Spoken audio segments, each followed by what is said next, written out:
Bismillahirrahmanirrahim. Itu preh peserta selanjutnya. Dia. Gak minang saja. Banyak kau punah memori ke bah? Mana bro? Punah. Coba minang. Ya. Itu long. Soal yang pertama bacakan surah Al-Kafirun.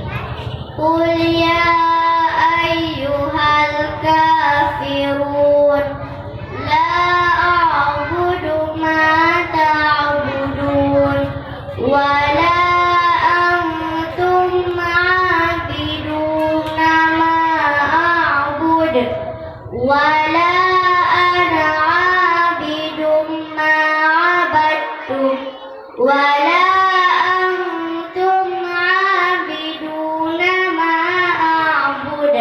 lakum dinukum waliyadin.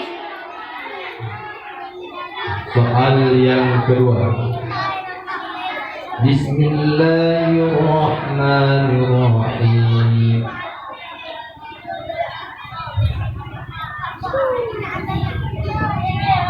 Ini mudah tak soalnya. Harus dia.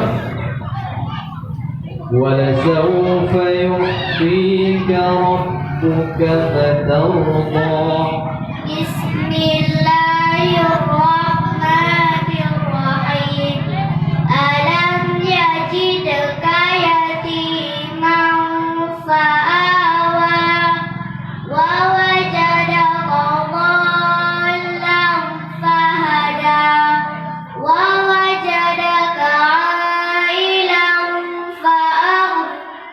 ووجدك عائلا فأغنى فأما يؤتيك ربك فترضى.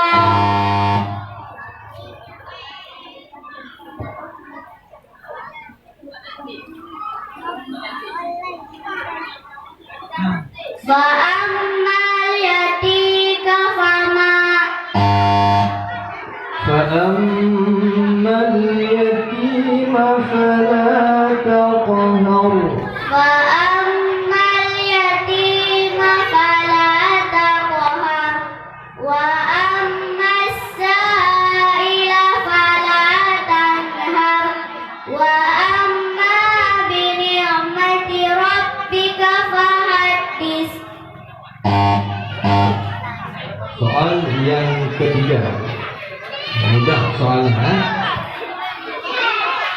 Inna ma'al usri yusra.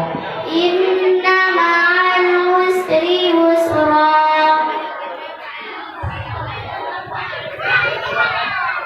Buat penonton